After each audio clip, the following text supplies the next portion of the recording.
एक बार देख लेते हैं इसको भी कि आपके यहाँ जो सिलेबस है वो किस तरह से दिया हुआ है पंचकर्म का, एक नज़र डाल लेते हैं उसी तरीके से, क्योंकि पढ़ना है। बने रहोगे।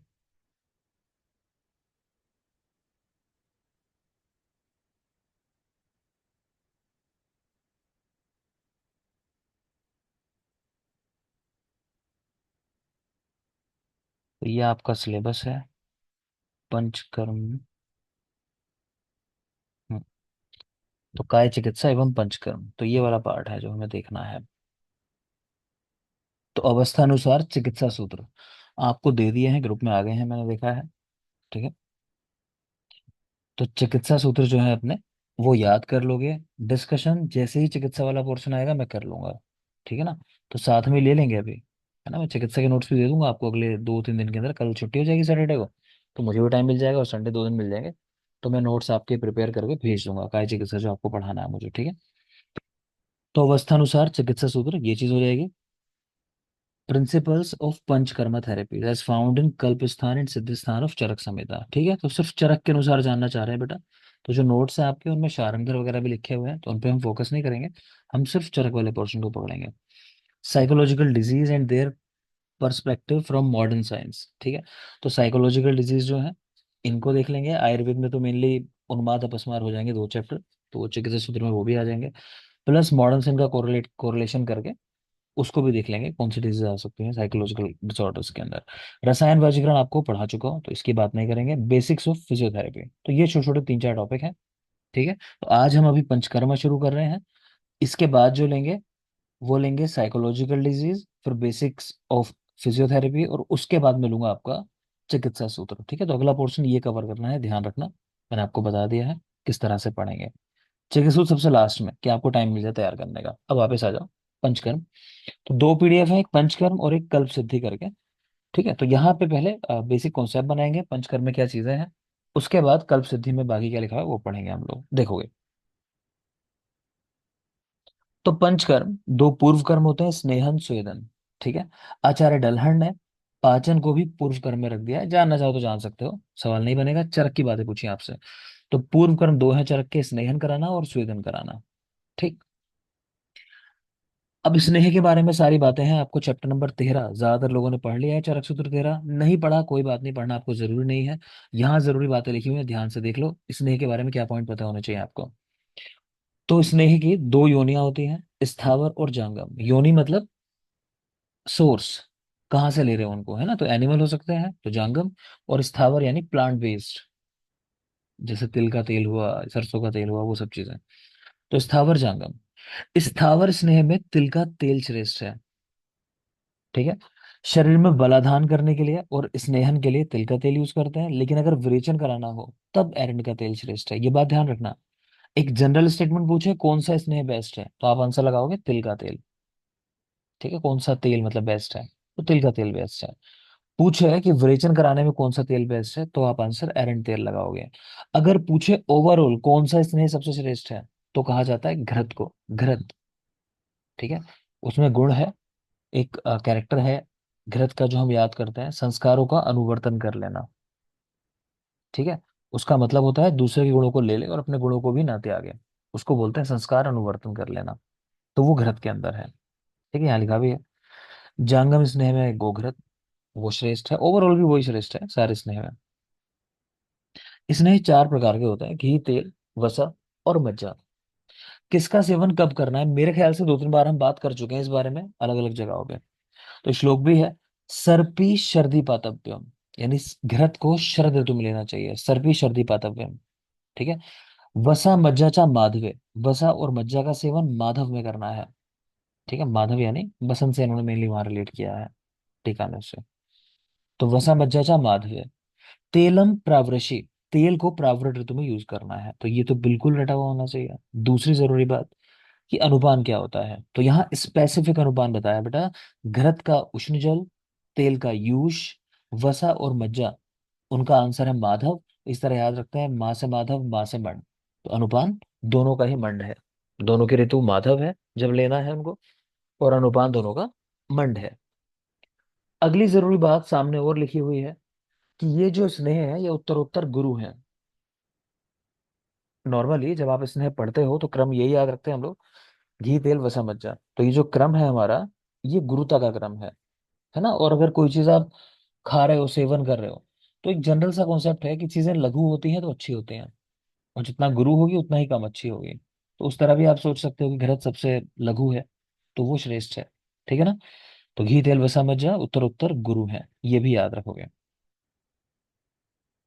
इन चारों ही स्नेह को सभी स्नेहों में उत्तम कहा गया, घी तेल वसा मज्जा, है ना। चिकनी तो और भी चीजें हो सकती है मान लो, लेकिन कह रहे हैं कि ये चारों ही श्रेष्ठ है, इन्हीं की बात की जाएगी। इनमें भी संस्कारों का अनुवर्तन करने से घृत को श्रेष्ठ कहा गया। आगे देख रहे हो, विकारों के अनुसार आपको कौन सा स्नेह प्रयोग करना है वो लिखा हुआ है। कि अगर पैतृक विकार है, तो ये श्रेष्ठता का क्रम ऊपर से नीचे की तरफ है, ये जो एरो बना हुआ है पैतृक विकारों में। तो कह रहे हैं सर्पी सबसे श्रेष्ठ है, उससे कम अच्छा मज्जा, फिर वसा, और सबसे कम अच्छा तेल होता है। तेल थोड़ा सा उष्ण होता है आप देखोगे तो वो अच्छा नहीं है पैतृक विकारों में। हमारे याद करने की ट्रिक ये है कि एक तरफ हम रख देंगे सर्पी यानी घी, और एक तरफ रख देंगे तेल, क्योंकि ये दोनों ही चीजें घरों में कॉमनली इस्तेमाल होती हैं, तो ऐसे याद रह जाता है। एक तरफ घी रख दो सर्पी, और एक तरफ तेल रख दो। फिर सर्पी क्योंकि महंगा आता है, तो जिसके पास सर्पी है उसके तो मजे आ गए, इतनी महंगी चीज मिल गई। ठीक है, तो सर्पी के पास मजे रख देंगे, जो बचा लास्ट वसा वो तेल के पास आ जाएगा, तो तेल और वसा। तो अब हमारा क्रम बन जाता है। तो पैतृक विकारों में समझ गए, तेल ऊपर रखना है, फिर वसा मज्जा और सर्पी। और वात कफज विकारों में तो एरो नीचे से ऊपर की तरफ हो जाएगा, जस्ट उल्टा हो जाएगा, तो तेल सबसे श्रेष्ठ है वात कफज विकारों में। कोई कंफ्यूजन किसी को इसमें, जो समझाया अभी तक? नहीं। तो आगे इसमें देखिए। तेल बेस्ट है और सर पे हाँ, ऐसे। इनमें बेटा ऐसा नहीं है, देखो ऐसा है, विकारों के अनुसार अगर किसी को विकार है, मान लो वातज या कफज विकार है ना, या वात कफज विकार है, तो वहां कोई इसमें यूज करना चाहते हो तो तेल यूज करो। मैंने क्या कहा, तेल उष्ण होता है ना। कभी देखो भी ऑयल को स्मेल भी करोगे ना, या स्किन पे भी लगाओगे, थोड़ा रब करोगे, तो महसूस होगा कि हाँ वो उष्णता उत्पन्न करता है। ठीक है। उष्ण जो प्रॉपर्टी है, वो वात और कफ के अगेंस्ट काम करती है ना। वात दोष का भी शमन होता है उष्ण चीजों से, और कफ का भी होता है। तो उस तरह सोच के देखो तो तेल सबसे श्रेष्ठ है वात कफज विकारों में। लेकिन अगर पैत्विक विकारों में बात कर रहे हो, तो पित्त के लिए आपको चाहिए जिसका शीतलता का इफेक्ट हो, सर्पी। जैसे नाम सुना होगा, शद्धोदघ्रत। ठीक है ना, वो बहुत शीतल होता है। तो रक्त कहीं रक्त का स्राव हो रहा है, उसको रोकने में भी यूज होता है, क्योंकि शीतलता है उसके अंदर, स्तंभन कर देता है। तो सर्पी पैत्विक विकारों में अच्छा है। ठीक है, तो तेल वसा मज्जा सर्पी, ये क्रम है हमारा। तो ऐसा नहीं है कि तेल बेस्ट है या सर्पी बेस्ट है इनके अंदर। आपको ऐसा याद रखना, वात कफज विकारों में तेल बेस्ट है, और पैत्विक विकारों में सर्पी बेस्ट यानी घी बेस्ट है। लेकिन ओवरऑल जो आपको बताया, कि अगर पूछे कि चारों स्नेह में कौन सा बेस्ट है, तो आंसर लगाना है घृत। अगर पूछे सभी तेलों में कौन सा तेल बेस्ट है, तो आंसर लगाना है तिल का तेल। लेकिन अगर पूछे कि विरेचन कराने में कौन सा तेल बेस्ट है, तो आंसर लगाना है एरंड का तेल। क्लियर हुई बात मेरी? कोई डाउट हाँ जी रहा? सर। ठीक है, आगे देखते हैं। नेक्स्ट कह रहे हैं सभी स्नेह का अनुपान जो है वो उष्ण जल आपको यूज करना है। सभी स्नेह के पश्चात उष्ण जल का प्रयोग करना है। लेकिन भल्लातक और तुवरक जो है ये अपवाद है। भल्लातक और तुवरक अपवाद है। इनके बाद शीतल जल के प्रयोग की बात आई है, शीतल जल का यूज करना है। ठीक है। और आपको तो मैंने काफी कुछ पढ़ा दिया है भल्लातक के बारे में। तो निधि, भल्लातक से उत्पन्न विकारों की शांति के लिए क्या प्रयोग करते हैं?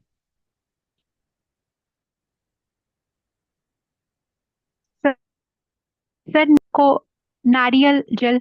अच्छी बात है बेटा, है ना। तो नारियल। नारिकेल तक यूज करते हैं, नारियल का पानी यूज करते हैं। और भलातक का शोधन किससे करते हैं रवि? रवि, भलातक का शोधन इष्टिका चूर्ण से सर। इष्टिका चूर्ण से। ठीक है, तो वो सारी बातें आप याद रखोगे। तो क्या है कॉन्सेप्ट, कि सभी स्नेह के बाद उष्ण जल लेना है, लेकिन भल्लातक तुगरक के बाद शीतल जल लेना है। और ये भी बताते हैं कि अगर आपने ऐसा नहीं किया, कि उष्ण जल का अनुपान नहीं लिया स्नेह के बाद, तो क्या व्याधि हो सकती है, तो वो भी लिख लेना, जलोदर।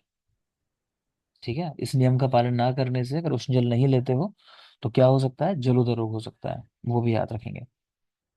अत्यंत उष्ण काल और शीतकाल में स्नेह का सर्वथा सेवन ना करें। तो जनरल रूल है बेटा ये, इसको भी समझ लो अगर नहीं जानते हो तो। कि देखो, जब हम स्वस्थ व्यक्ति में कोई भी कर्म कराते हैं, तो हम ये ध्यान रखते हैं कि जिस ऋतु में करा रहे हो, मान लो कि आप सर्दियों में कोई काम करा रहे हो, तो आपको ध्यान देना है कि सर्दी उस समय ज्यादा ना हो। तो जैसे सर्दियों के दिनों में सबसे कम सर्दी किस समय होगी, बोलो, क्या समझ में आता है? रात को, रात को। मध्यकाल। बेटा दोपहर में कम दिन के होगी ना। समय। रात में सर्दी और ज्यादा हो जाती है ना, दोपहर के समय। तो तब चीजें कराई जाती हैं। इसी तरह गर्मियों के दिनों में मान लो कोई कर्म करा रहे हो आप उष्ण ऋतु के अंदर, तो उष्णता सबसे कम कब होती है लगभग? पूर्वाह्न में। है ना, ये तो पूर्वाह्न, अर्ली सुबह। मॉर्निंग। मैंने आपको बताया होगा सुबह 4 बजे जो होता है हमारा बॉडी टेम्परेचर सबसे कम होता है। ये एक प्रूवन फैक्ट है। ठीक है, 4 के आसपास हमारा बॉडी टेम्परेचर सबसे कम होता है। तो या तो पूर्वाह्न, या फिर शाम के समय। ठीक है, अपराह्न के समय। ठीक है ना, तो वो टाइम होता है कराने के। इसी तरह की जिस ऋतु में जैसे बरसात होती है, आजकल जो टाइम चल रहा है, तो इस समय जो ऋतु का नेचुरल इफेक्ट है वो क्या है कि बारिश होना, सब जगह गीला होना, तो ये सबसे कम किस समय होगा? बेटा जब बादल नहीं होंगे, भाई बादल नहीं होंगे जब तो बारिश बादल नहीं ना होगी हो। ना। हाँ। तो जब मेघ नहीं होंगे, मतलब क्लाउड्स नहीं होंगे उस समय, तो तब चीजें करानी है। तो ये तो कॉन्सेप्ट है स्वस्थ व्यक्ति के लिए, मेरी बात ध्यान रखना, ये स्वस्थ के लिए है। लेकिन अगर मान लो किसी डिजीज के अगेंस्ट आप कोई कर्म करा रहे हो, तो वो तब कराया जाता है जब वो दोष बढ़ा हो। जनरली बता रहा हूँ मैं बातें, सब में ऐसा नहीं है। तो जैसे मान लो कि आप कफ के लिए कोई काम करा रहे हो, कि मान लो कफ दोष है उसका शोधन कराना है आपको, कि वमन कराना है, तो कब कराओ? पूर्वाह्न में कराओ। क्यों? क्योंकि शुरुआत में हमेशा कफ दोष बढ़ा होता है, मध्य में पित्त और अंत में वात। ठीक है ना। तो दिन की भी शुरुआत में कफ बढ़ा होता है, मध्यम समय में पित्त और अंत में वात। इसी तरह आयु में होता है कि हम जब बच्चे होते हैं तो हमें कफज रोग ज्यादा होते हैं छोटे बच्चों के अंदर, क्योंकि कफ बढ़ा होता है बॉडी में ऑलरेडी। फिर जब यंग एज होती है तो पित्त बढ़ा होता है, और ओल्ड एज के अंदर वात से होने वाले विकार होते हैं, जैसे ऑस्टियोआर्थराइटिस वगैरह की हम लोग बात करते हैं, संधिवात। क्लियर है? तो मैंने कहा कि अगर कोई बीमार व्यक्ति है, डिजीज है, उसमें तब वो चीजें कराएंगे जब वो दोष बढ़ा हो, जिससे आसानी से बाहर निकल जाए। तो कफ को निकालना है आप तब कराओगे ना उस कर्म को, वमन को, जब कफ ज्यादा बढ़ा हुआ हो कि इजीली निकल जाए, तो सुबह के समय करा देंगे। ठीक है ना। तो वो कॉन्सेप्ट थोड़ा सा माइंड में रख लेना। अब बाकी देख लोगे, आगे सवालों के जवाब आपके इस कॉन्सेप्ट से मिल जाएंगे। देखते हैं। तो अत्यंत उष्ण काल में, अत्यंत शीत काल में स्नेह का सेवन नहीं करना चाहिए। ठीक।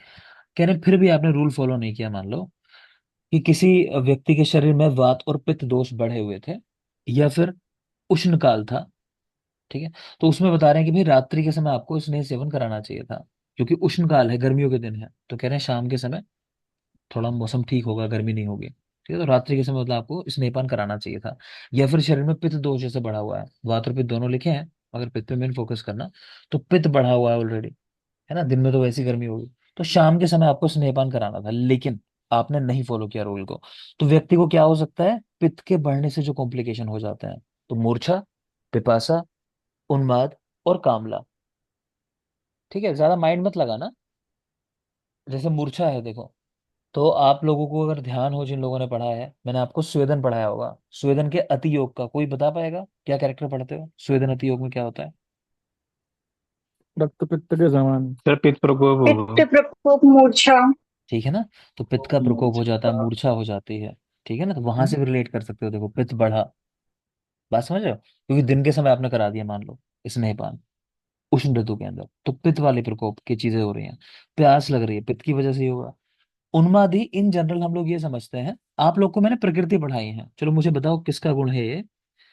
अ, मीनाक्षी,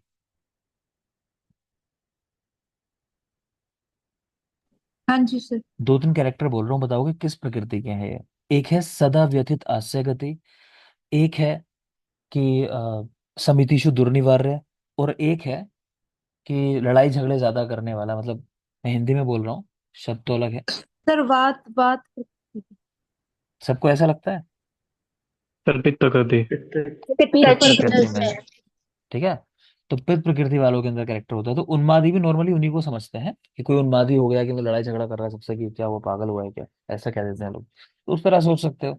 और कामला की तो अभी मैं आपको चिकित्सा जब पढ़ाऊंगा तो वहां श्लोक ही बताऊंगा, तो वहां तो लिखा ही ये है कि जिस व्यक्ति को पांडु हो जाता है और वो पित्त वर्धक द्रव्यों का सेवन करता रहे, तो उसको कामला हो जाता है ना। पांडु का कॉम्प्लिकेशन करके बताया हुआ है चरक के अंदर।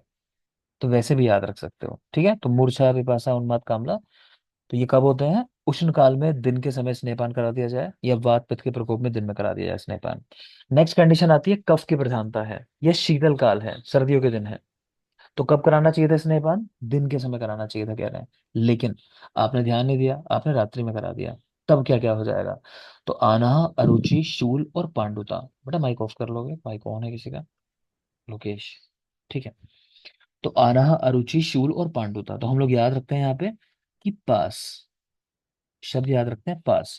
तो पी का मतलब पांडुता, ए से आनह, ए से अरुचि और एस से शूल। याद करने के लिए कि जहां शीतकाल वाली बात आएगी ना, शीतकाल में कॉम्प्लिकेशन क्या होता है, तो ऐसे याद कर सकते हो कि शीतकाल में पास पास लोग बैठ जाते हैं, समस्या नहीं होती। और गर्मियों के दिनों में पास पास बैठने में दिक्कत लगती है कि, है ना, बॉडी ओडर होती है कि स्वेटिंग हो रही है, वो सब। तो ऐसा भी याद कर सकते हो कि शीतकाल वाला जो कॉम्प्लिकेशन है वो है पास। ऐसा करके याद रख लेना। एक और बात है कि कामला वो उष्णकाल वाले में है, स्पेशली याद रखना, और पांडुताई शीतकाल वाले में यहाँ पर है। आगे चलेंगे। चरक संहिता में सूत्र 13 के अंदर स्नेह की 24 और 64 परिचारणाएं बताई गई हैं। 24 भी बताई गई हैं और 64 भी बताई गई हैं। ठीक है, याद रखना इसको। क्या है परिचारणाएं? कि कोई व्यक्ति स्नेह नहीं ले पा रहा, है ना, घी का सेवन नहीं कर पा रहा। अभी आप देख लो, बहुत सारे लोगों को समस्या होती है, खासकर लड़कियों को, कि कई को तो स्मेल ही खराब लगती है घी के अंदर, है ना। तो ले नहीं पाते लोग स्नेह को, तो क्या करते हैं कि कुछ खाने की आपने चीजें ऐसी बनाई कि उसमें मिला के दे दिया साथ में। ठीक है, तो वो प्रविचारणाएं हैं कि किस तरह से दे रहे हो स्नेह। तो स्नेह की 24 या 64 प्रविचारणाएं हैं। आपसे अगर एक आंसर लगाने को कहे, तो मैंने पीछे भी आपको बताया होगा, कौन सा आंसर बेस्ट होगा, क्या लगता है? 64। 64। 64, 64। है ना। तो एक 64। तो, हाँ, एक तो बेटा ये है, चरक ने भी क्लियर कह दिया वहां पे चैप्टर के अंदर कि तीक्ष्ण बुद्धि वालों के लिए 64 है कल्पनाएं, और कम बुद्धि वालों के लिए 24 है। एक तो वो बात भी है। और दूसरा, मैंने आपको एक जनरल कॉन्सेप्ट दिया है कि जब भी आपको लगे कि एक ही सवाल के 3 जवाब हैं या 4 जवाब हैं और सारे सही हैं वहां पे, तो आपको कौन सा चूज करना होता है, बोलो? अगर नंबरिंग वाली बात होगी तो अधिक वाला। हाईएस्ट। अधिक वाला। करेक्ट। आचार्य चरक ज्यादा क्वेश्चन। ज्यादा नंबर वाला। हाँ नहीं, वो तो ठीक ही है चरक वाली बात तो, लेकिन मतलब एक बात कह रहा हूँ, मान लो चरक के ही चारों स्टेटमेंट दे दिए उन्होंने, मान लो उस कंडीशन में, मान लो सूत्र स्थान का क्वेश्चन है, तो मान लो वाघमट या चरक के चारों स्टेटमेंट दे दिए, तो उसको चुनोगे जो हाईएस्ट नंबर होगा। क्लियर? हमेशा वही चुनना है। तो यहाँ पे 64 जैसे प्रीफर करोगे आप। एक और जरूरी बात है बेटा, ये 64 जो प्रविचारणाएं हैं स्नेह की, 64, इनमें क्या है ओरिजिनली, ये इस तरह से है, लिख लो चाहो तो, अगर आपने स्नेह अध्याय नहीं पढ़ा है। 63 प्लस लिखना अच स्नेहपान, ऐसा करके लिखो, अच स्नेहपान। अच स्नेहपान का मतलब है प्योर स्नेह देना। ठीक है, वहां आप किसी चीज के साथ नहीं दे रहे स्नेह को, आप प्योर फॉर्म में यूज कर रहे हो उसको। तो 63 प्लस अच स्नेहपान। और अच स्नेहपान जो है उसको प्रधान कल्पना भी कहते हैं, लिख लेना ये बात भी। अच स्नेहपान को प्रधान कल्पना भी कहते हैं। ठीक है, कि भाई उद्देश्य तो वही है कि स्नेह ही देना है, वो चीजें खिलानी थोड़ी है, वो तो मजबूरी है, नहीं कोई खा सकता स्नेह को, तो दे रहे हैं उस तरीके से। आगे आ जाओगे, यहाँ बाकी चीजें आप नहीं पढ़ोगे, ये आपसे संबंधित नहीं है। नेक्स्ट आ जाओगे, चरक ने स्नेह की 3 मात्राएं बताई हैं। एक वो जो 6 घंटे में डाइजेस्ट हो जाती है, एक 12 घंटे में, और एक 24 घंटे में। 24 घंटे को अहोरात्र कहते हैं। अह का मतलब होता है 12 घंटे, ठीक है, 12 आवर्स, मतलब दिन का समय। और रात्रि का मतलब होता है दूसरे 12 घंटे, मतलब रात्रि का टाइम। तो अहोरात्र जो होता है वो 24 घंटे का होता है, मिला के 24 आवर्स। ठीक है। तो 6 घंटे में जो मात्रा डाइजेस्ट हो जाए, यानी अर्ध अह, आह यानी 12 घंटे का आधा टाइम, ठीक है। 12 घंटे में तो आह में, और 24 घंटे में तो अहोरात्रि में डाइजेस्ट होने वाली मात्रा। चरक के ही अनुसार पढ़ना है हमें, ठीक, वहां बोला है स्पेशली। तो बाकी चीजों फोकस नहीं करोगे, ये देखोगे।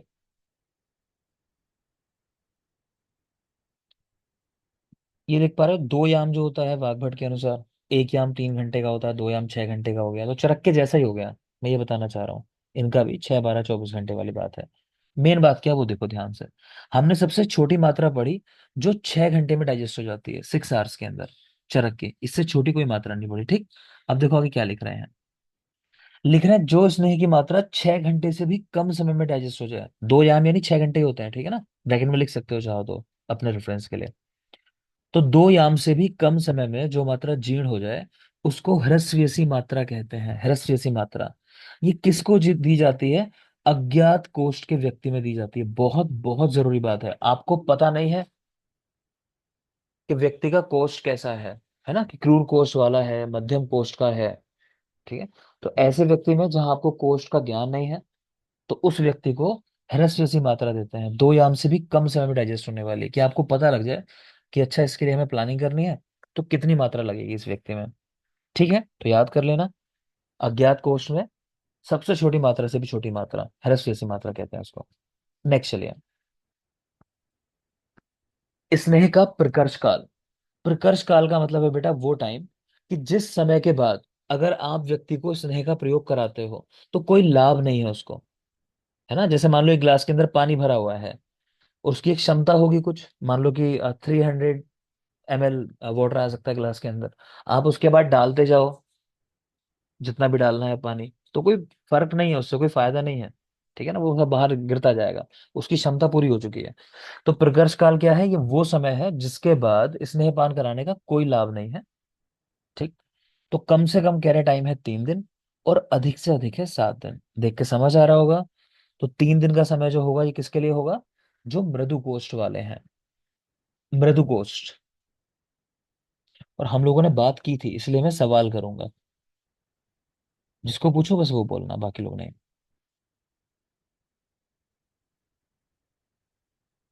इशिका,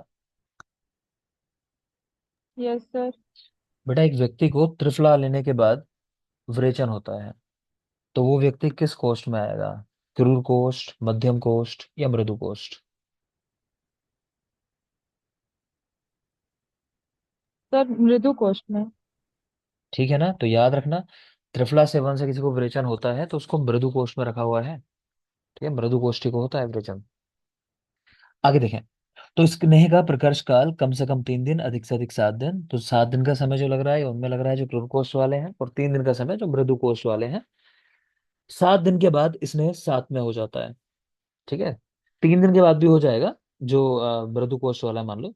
तो यहाँ तो क्रूर कोष्ठ के रेफरेंस में बात कर ली कि 7 दिन के बाद सभी के लिए स्नेह सात में हो जाता है। ठीक, आगे चलेंगे। सर त्रिपुरा वाला मृदु कोस्ट ना। त्रिफला वाला ना, जी सर। हाँ मृदु कोष्ठ, करेक्ट है। यहाँ देख लोगे एक स्नेह का नाम लिखा हुआ है, पता होना चाहिए आपको कि सर्वदोष प्रकोपक कौन सा स्नेह कहा गया। तो कुसुम स्नेह जो होता है, कुसुम का स्नेह, वो सभी दोषों को प्रकोपित कर देता है, तो देख लेना। आगे चलिए, अब एक सवाल है जो आपसे मे बी वाइवा में कर ले, है ना, या हो सकता है कि सब्जेक्टिव क्वेश्चन में दे दे कि भाई स्नेह प्रकर्ष काल के ऊपर टिप्पणी लिखो, क्या चीज है। तो उसमें ये बात पूछ लेते हैं कि भाई 7 दिन का समय हो चुका है किसी व्यक्ति को स्नेहपान कराते हुए, और उसमें लक्षण नहीं आ रहे हैं अभी स्नेहन के। तो अब आप क्या करोगे, मान लो आप स्नेहन कर रहे थे, इसके बाद आप प्लान कर रहे थे कि मुझे व्यक्ति को वमन कराना है या विरेचन कराना है, या रक्त मोक्षण में भी देखा हमने, वहां भी हम स्नेहन कराते हैं। तो फिर क्या करोगे। तो उसका आंसर है कि हम डिसकंटिन्यू करेंगे स्नेहपान को, जो स्नेहपान करा रहे थे। हम ये समझ जाएंगे कि हाँ उस व्यक्ति के लिए जो मात्रा हमने सोची थी कि हाँ इतनी मात्रा फाइनली ले जाके उसका स्नेहन कर देगी, ठीक है, सम्यक स्निग्ध के लक्षण आ जाएंगे, वो नहीं आने वाले हैं। तो हमको क्या करना पड़ेगा, अब स्नेह की मात्रा बढ़ा के दोबारा से उसको शुरू करना है। ठीक है, डिसकंटिन्यू करके एक गैप करके फिर दोबारा से उसको शुरू करते हैं। क्लियर, तो ये बेस्ट आंसर है कि रीप्लानिंग करना मतलब दोबारा से शुरू करना। आगे चलें। तो गैप कितने दिन का करेंगे? उस पर आचार्यों ने कोई कमेंट नहीं किया है, लेकिन उसका तरीका यही होता है कि आप एक आइडियल गैप ले लो, जैसे हम लोग 7 डेज का आइडियल गैप ज्यादातर चीजों में रखते हैं, वॉश आउट पीरियड कह देते हैं उसको, है ना। और उस बीच में फिर ये करोगे कि पुराना वाला जो स्नेह है वो डाइजेस्ट हो जाए, आम ना रहे। तो मेन तो ये है कि आम के लक्षण चले जाएं शरीर से, प्रॉपर डाइजेशन होने लगे, अग्नि दीप्त हो जाए उसकी, उसके बाद दोबारा से आपको कराना है। तो उसमें भी 6-7 दिन का समय लग जाता है इन चीजों में भी। ठीक है, तो कोई टाइम नहीं बताया हुआ है, मैं लिखा अपने हिसाब से है ये, इसको फॉलो नहीं करोगे, हमको आप तो वचन ही फॉलो करने हैं, आचार्यों ने जो कहा है। आगे चलें, स्नेहपान का काल कब देना है स्नेहन। तो संशमन के लिए आप स्नेहपान करा रहे हो, अन्न काले प्रकांक्षिता, यानी भोजन के समय, भूख लगने पर, जिस समय आपको भूख लग रही है ना, तो उस समय स्नेहपान लेना है आपको। और कौन सी मात्रा देते हैं आचार्य चरक के अनुसार, तो उत्तम मात्रा देते हैं स्नेह की, कौन सी वाली, 24 आवर्स में डाइजेस्ट जो होती है। नहीं पता उसका भी एक लॉजिक बता रहा हूं, जिन लोगों ने पहले पढ़ लिया पता होगा। तो बेटा हम कैसे कैलकुलेट करते हैं कि मान लो कि कितनी मात्रा है इस व्यक्ति के अंदर जिसको डाइजेस्ट होने में 24 आवर्स लगेंगे। ठीक है, तो हमने कोई मात्रा दे के देखी, मान लो हमको अज्ञात कोष का व्यक्ति आता है, हमको पता नहीं है, तो हमने उसको कुछ स्नेह की मात्रा दे दी, कुछ भी हो सकती है आपके अनुसार वो। मान लो आपने 10 ml दे दिया उसको, आज आपके पास आया और उसको कह दिया कि देखो कुछ भी और खाना नहीं है ना, एक्सरसाइज वगैरह कुछ नहीं करनी है, बैठना है, आराम से वेट करना है, जब भूख लगे तो मुझे बता देना। अब मान लो उसको 10 ml डाइजेस्ट होने में मान लेते हैं कि 6 घंटे के बाद उसने कहा कि हाँ डॉक्टर साहब बहुत तेज भूख लग रही है, अभी सहन नहीं हो रहा, कुछ खाना है। तो हम ये मान लेते हैं कि उसको 6 घंटे में डाइजेस्ट हुआ ये स्नेह। तो यानी 24 घंटे के लिए कितना चाहिए होगा बोलो अभी? 40 ml। समझ गया ना, 4 टाइम। 40। 4 टाइम मल्टीप्लाई कर दोगे उसको कि भाई इसको 10 ml डाइजेस्ट करने में 6 घंटे लग जा रहे हैं, तो 40 ml होगा इसका 24 घंटे में। तो हम ये समझ जाते हैं कि स्नेह की मात्रा जनरली हम लोग बढ़ा के इस्तेमाल करते हैं डेली, आप लोग जो प्रैक्टिस करते हुए देखते होंगे। कई लोग एक ही मात्रा यूज करते हैं शुरू से एंड तक। तो जो भी आपका तरीका हो, हमारी कोशिश ये होती है कि लास्ट डे जो हमारा होता है उसमें हमारी मैक्सिमम वाली मात्रा हम वहां तक पहुंचा देते हैं, कि जैसे 40 ml है तो वहां तक जरूर लास्ट डे देना है उसको। क्लियर? तो ये पता चल जाता है 24 घंटे में कितनी मात्रा उसको डाइजेस्ट होने वाली है, तो वो उसके लिए मात्रा हो गई 24 घंटे में डाइजेस्ट होने वाली। तो संशमन के लिए कब देंगे हम स्नेह? अन्न काले प्रकांक्षिता, तो भोजन के समय भूख लगने पर, और स्नेह की उत्तम मात्रा दी जाती है इसके अंदर। नेक्स्ट बात है संशोधन के लिए, ये कब देना है स्नेह? तो जीर्णम अन्नम निशि, ये निशि वर्ड है बेटा, निशि मतलब रात्रि का। तो जब रात्रि का अन्न डाइजेस्ट हो जाए, जो रात में खाया था आपने वो पच जाए, यानी कि प्रातः काल, सुबह सुबह, संशोधन के लिए। ठीक है, कौन सी मात्रा देते हैं यहाँ?